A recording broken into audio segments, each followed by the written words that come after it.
Today's a pretty serious operation. We're talking about a true relative of the dinosaurs and one that's known for its sheer aggression. It's a two-man operation and that's why Obi's here to help. And this isn't a bin, it's a shield. Introductions are scary to say the least. If we have to, we're gonna have to put our bodies on the line, but hopefully it doesn't come to that. Now, I guess you're wondering what it possibly could be. Let me introduce you to the cassowary. Numbers in the wild have dropped to less than 1,000. It's another Australian animal in sad decline, but there's a captive breeding program and we're a successful part of it. Cassowary breeding season is a real time of worry for us, particularly in a zoo because it's a confined quarters. When we introduce two cassowaries, male or female could go nuts. They rear up, jump and kick. An attack on one another can be fatal, no doubt about it.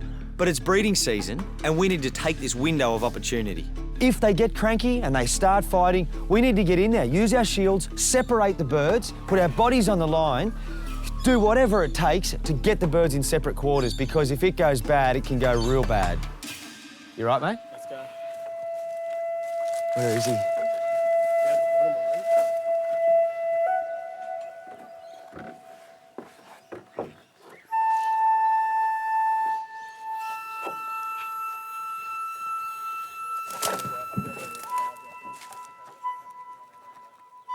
He's really interested in this female, but it's hard for us. We've got to get him over to that gate to get him in, and he's not sure about us. But you can see now his bottom, the feathers on it are all fluffed.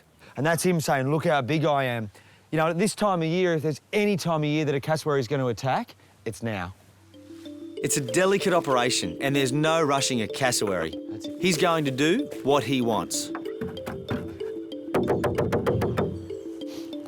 Cheeky boy. That's it. Okay, I'll get that gate, Obes. Just hold him for... Hold him for a sec. You got him, mate? Gate's open. That's good. Yep, come on. That's a boy. And he's in. Now the drama really begins. Cassowaries stand high, just sizing each other up, seeing who's bigger, who's stronger. And this female, she'll want a strong male. She wants someone that's going to give her a run. Come on, mate. Here we go. The preening's good, especially from our girl over there. You know, all girls start playing with the hair a little when there's a bloke around. They're talking to each other subtly, and hopefully that leads into a nice introductory hello. Hey, jokes! Hey, fight! Hey, stop!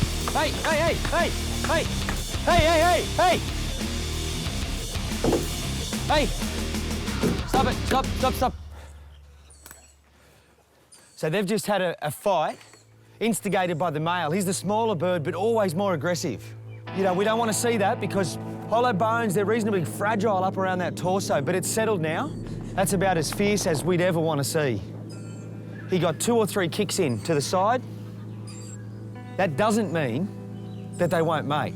That's a little scrap, you know, a bit of a feeler as to who's strong and what are we all about. Things could settle now and progress well. Look, she's booming. You know, scientists reckon that cassowaries' boom could be the key to understanding how dinosaurs communicated. From here, it sounds like a truck going by in the distance. You can feel your insides vibrate. We've been in here for half an hour. I think if anything romantic was going to happen, it would have by now. We're going to try and bring the female through. This was the male's yard, but it doesn't matter. We just need them apart. I spoke too soon. Looks like round 2 is kicking off. Hey! Stop, Jokes. Hey! Stop it, stop. Hey, cut it. Yep, out of the way. The male's stringing together some serious blows. But look at that. It's not all one way.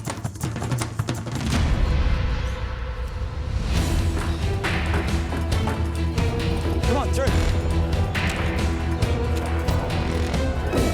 Oh, look at that. Obes nearly took a low blow. Just look at this fella. He's got more front than Buckingham Palace. But finally, we've got the measure on him.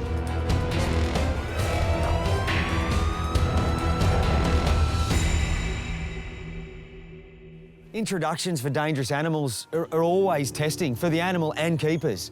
And as far as they go, that was hard. That did not go smooth. Very violent. We've had to split the animals, male back in his yard, female in her yard. All we can do now is sit, wait, try again in a week.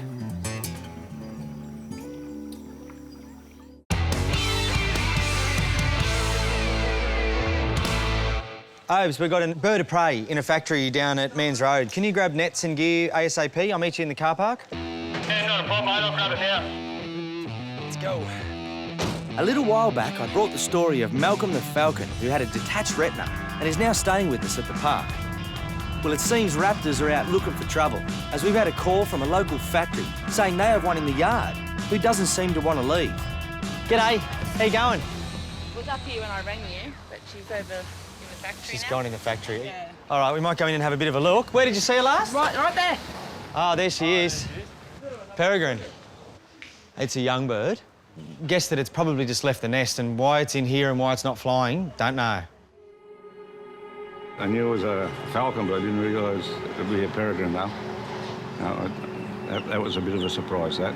After all the years of being here, I've never seen one of these birds around here. Thought he wouldn't last the night if he got away, so we're really happy to see you guys come down and pick him up. That left wing's dropped. It's flying, but you can see there that that left wing's hanging out. Now, that could mean that he's actually copped a hit, and therefore the wing drops down because it's sore. We need to have a look at him. Come on. No problems with his legs. He's quick, he's agile. As soon as we get near him, he darts down and he's under the cupboards and then he's up and he's jumping across and a bit tricky to catch. Don't go up there, mate. Righto, I'm gonna have a crack here. Let's get it. All right.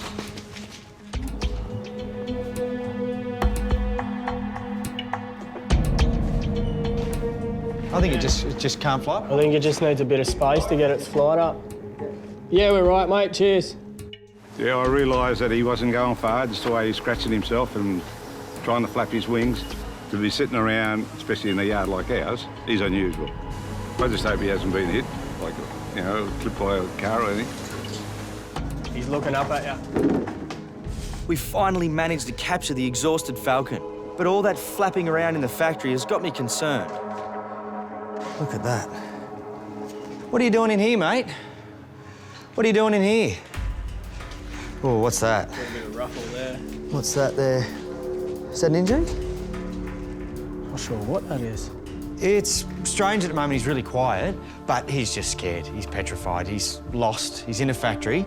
I would guess that he's not long left mum and dad and fledged from the nest, and it's quite common for a lot of birds that he's just struggling. He can't find the food he needs, he's weak, and now he can't fly where he needs to and he's stuck down low. We'll take him back to the park for further examination. But first I'll introduce the intruder to the factory owners.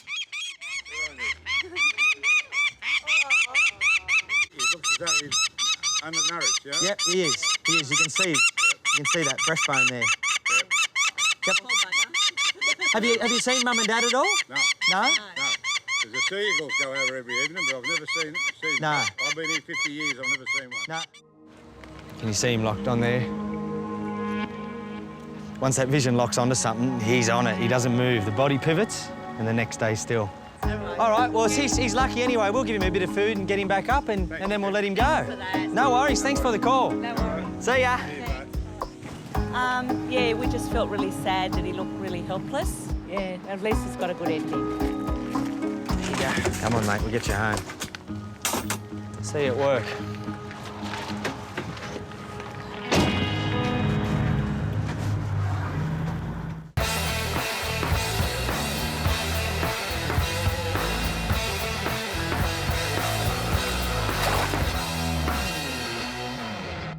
Page 1, page 2, page 3. It seems that whenever you open a paper here in the top end, there's a croc story. And I think it's fair to say there's a real fascination with crocs right throughout the top end. A few years back, the Territory Government introduced a Crocwise program to help educate locals and tourists about how to stay safe in croc country, which around here is basically any place there's water.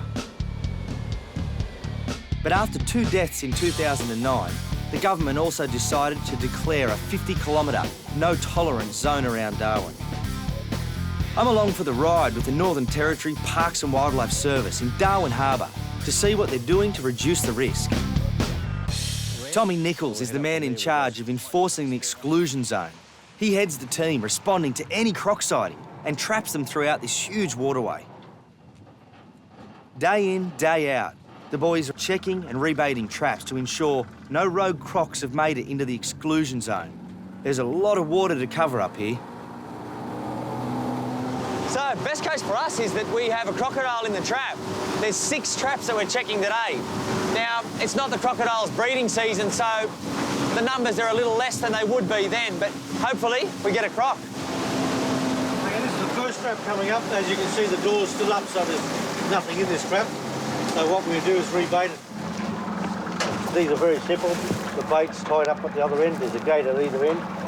This is the door, which is held up. That's held up by a pin. The croc comes in, bites the bait, release that pin and the door just shut. How many crocs do you get a year? 220 plus. Yeah. 220, yeah. If we didn't have this trapping set up going, we would have an extremely high number of crocs in here. Okay. So therefore the chances of a fatality would also be increased by 220 crocs on average. That's for sure, and then plus you've got other crocs which move in. So therefore the traps are certainly working, but what we're doing is creating a vacuum. Yeah. We take out the crocs, another one may come in next week or next month, but they certainly will come in. But it's a case at the moment which this is certainly a necessity. Yeah.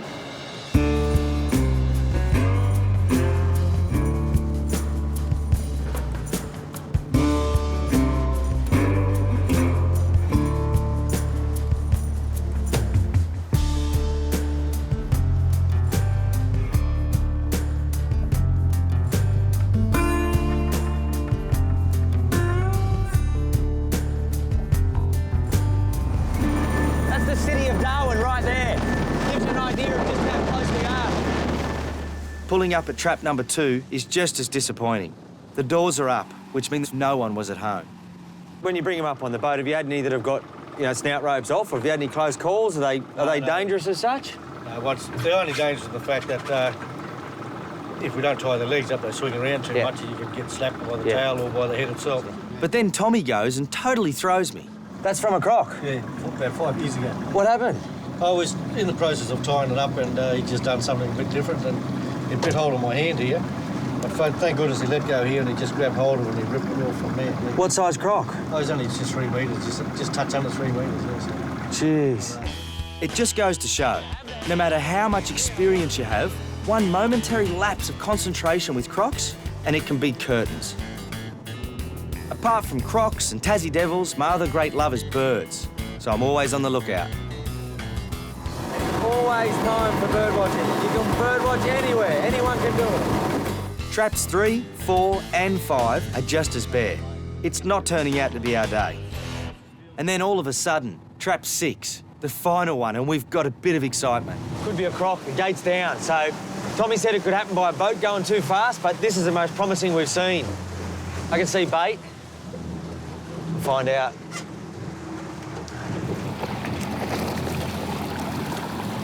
There's no croc. No. We know they're in here. We saw one just a couple of k's back, a little bloke. But it's the way with animals, you can't win them all. So after a round trip of 60 kilometres, it's back to base. All in all, a pretty disappointing day. But then, just as we're about to go our separate ways... Tommy just got a phone call that there's a croc in the trap, so the day's not over. Yeah, Roger. OK, how big do you reckon?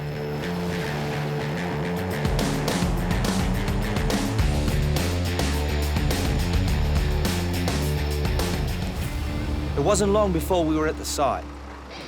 Well, there'd been a salty sighted here, and they've set the trap, but they've come up with a freshwater croc, a Johnson's River crocodile. It's 2 metres, poses little danger to humans, but they'll relocate him anyway.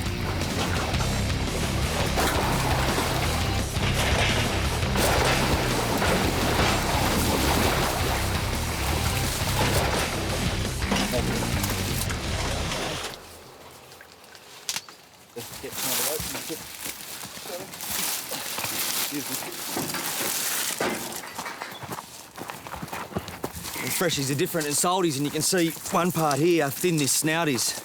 Saltwater crocodile this size would have a snout 3 times the width.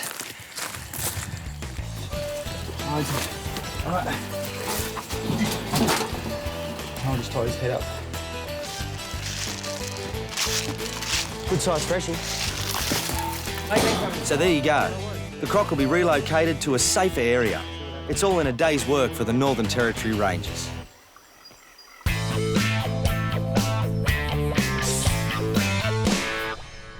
Come on, mate, are you going to play nice? Back at the park, and we have a reluctant peregrine on our hands. Hey, turn around, buddy. It's a standoff.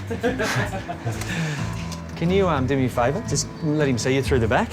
Just put my finger in there. Turn around, mate. Maybe put your face there. That's uglier. Turn around, buddy. There we go. Good boy. Yep. He's got to have a name. What's your name, mister? Oh, right. Yeah, I got that. Squawky. His name's Squawky. Squawky. We were concerned back at the factory that Squawky had an injured wing. Down at the factory, I saw something under that one. Yeah, do you want to hold his head for one sec? See that? It doesn't look like... I think it's just a bit of poo. Yeah, just... You'd think after helping him, he'd show a bit of appreciation, but all we get is abuse of the eardrums. Come on, mate. You're noisy. Oh, you don't like Uncle Obi? Oh, no, I don't like him either. Don't look at him, then. You don't have to look at him. You don't have to look at him. That's it. Oh, it was you. Come on, mate. What Squawky needs now is some food and rest. Question is, will he let me feed him? There you go. Squawky's a wild bird, so I didn't think he'd be a part of hand feeding. Here you go. Peregrine falcons are the fastest animal on Earth. These bad boys can hit into their prey at 300 kilometres an hour. Say a pigeon. They stun it, clench in the talons, pluck it and tear into the flesh. Go on. You got to learn how to do this, mate. Maybe that's your problem. Here you go. You going to eat it? A couple of days, you'll be strong. We'll let you go. I'm trying to give him a bit of food, but I can see that he can't settle. He wants nothing to do with this. He won't hand feed. Here you go, mate. Just one bit. How about one bit? Oh, almost. He's a bit freaked out from the whole thing, but I persisted. Good boy. Ah, look at that. It's all right. Hey, it's like he took a big breath. And he realises this dude's not going to hurt me, and he's taken food, and that's what we want. We want him to eat. He was starving. He's eaten twice what I'd expect a bird of prey to eat in a day. He really needed that food. He was really lucky to be found by people that cared, because whether it was a fox, cat or a car, it was a one-way street for him down there. So if he can just eat and rest, I think a few days a week, we let him go. We'll leave this here for you. Here you go. We'll see you tomorrow. You get some rest. Hi, mate. You look good and healthy. It's been long enough, mate. It's time for you to go. It's a few weeks later and Squawky's a different bird. Good bird. He needed feeding up and building up a bit of strength. He was a young bird and couldn't fend for himself. Really, it was an easy fix. Feed, shelter, and a bit of TLC. That's a boy. Look at you. I can feel you're stronger. Hey. Things look good for him. He fledged from a nest, probably with other chicks. He learnt all the things he needed to from his parents, and he still has those skills now. We've just given him a little bit of help, and he'll be fine. You feel good. You feel heavier. Hey. You've certainly got a bit of attitude. Let's go. All right, let's go. We know a beautiful little spot that's only about 1 kilometre away from where we actually captured him. We're going to let him go there because it's a good spot. We know there's birds around, which is what falcons eat, and it's just a good environment where there's no cats, there's no cars, and it's the best start for him. There you go.